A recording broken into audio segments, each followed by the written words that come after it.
Hello, my name is Christine Sillo, and although I may look old enough to be one of your professors, I promise you I am not.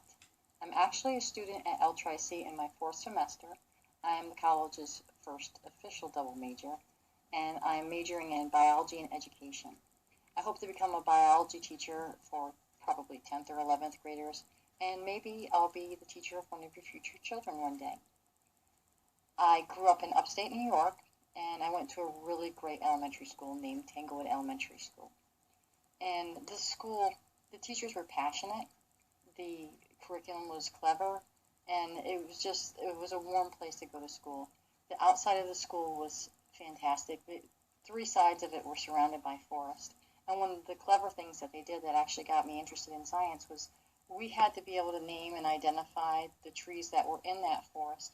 And the way they did this is they constructed a curriculum where a sixth grader was assigned to a first grader. And every week, once a week, the sixth grader goes down to the first grader's classroom to retrieve their student. They take them out to those woods, and they collect things to help them identify trees like acorns and leaves and sticks, whatever that they can find. They take those items back to the classroom, the sixth grader's classroom, and they paste them into a scrapbook.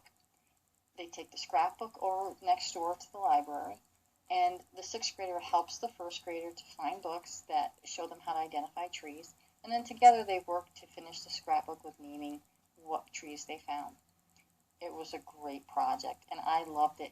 And I don't remember exactly when I was a first grader if I loved it because it was about trees and nature, and I loved that as a kid, or if it was the attention from a big kid.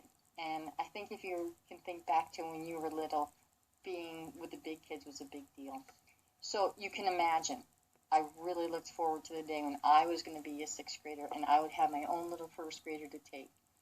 Well, the day finally came, and I was so excited, and I still remember little Jennifer. She had long blonde hair.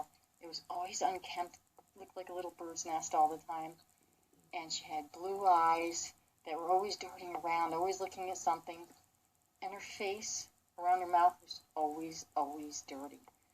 And I can't, for the life of me, remember before or since ever seeing someone with such a consistently dirty face. But the reason her face was always so dirty was because Jennifer liked to eat paste. I'm not talking the Elmer's glue kind of paste. I'm talking paste, the pasty white paste, the kind that you needed that little stick to stick in and scrape out, and she ate it all the time. It was horrifying as a sixth grader to have this little first grader who consistently was eating the paste. It wasn't just the eating the paste. Jennifer didn't like to sit still. She didn't like to listen, and she really did not like trees. But every week I went down and I got her. Every week we went out to the woods and we would pick little things up that she would find. Somehow we managed to get them back to the classroom. We'd put some paste on the leaves. We'd put them in the scrapbook. She'd eat some paste. We'd put some paste on an acorn cap and try to get that to stick to the scrapbook. And she'd eat a little more paste. And then we'd go to the library and look up the trees. And this went on week after week for approximately 6 weeks. And at the end, we were to sit down with our first grader and go through our scrapbook. And Jennifer, she did help, and she was proud of her project. And we sat down, and she told me, Christine, cover up the word, see if I can guess what it is. So she would close her eyes, and she would open it, and I would cover, and she would open her eyes, and she would guess what it was that we had found. And like I said, she didn't pay attention a lot, and you can imagine she didn't guess very many of them right, but the few that she did get right, she was so proud of herself. And she reached over at the end and she hugged me so tight. And she said, Christine, you're the best teacher ever. And she was so excited. And when she pulled back from me, my then long brown hair, a couple strands were stuck right near her mouth from where some paste had been. I just remember I learned so much from that experience. And one of the things I learned was that I could be very patient. Another thing is, even at a young age, I figured out I could problem solve. I knew every week Jennifer was going to have some challenges for me, and I was going to have to figure out ways to keep her engaged. And I also figured out that I love teaching. And unfortunately, I didn't get a chance to do that when I was younger.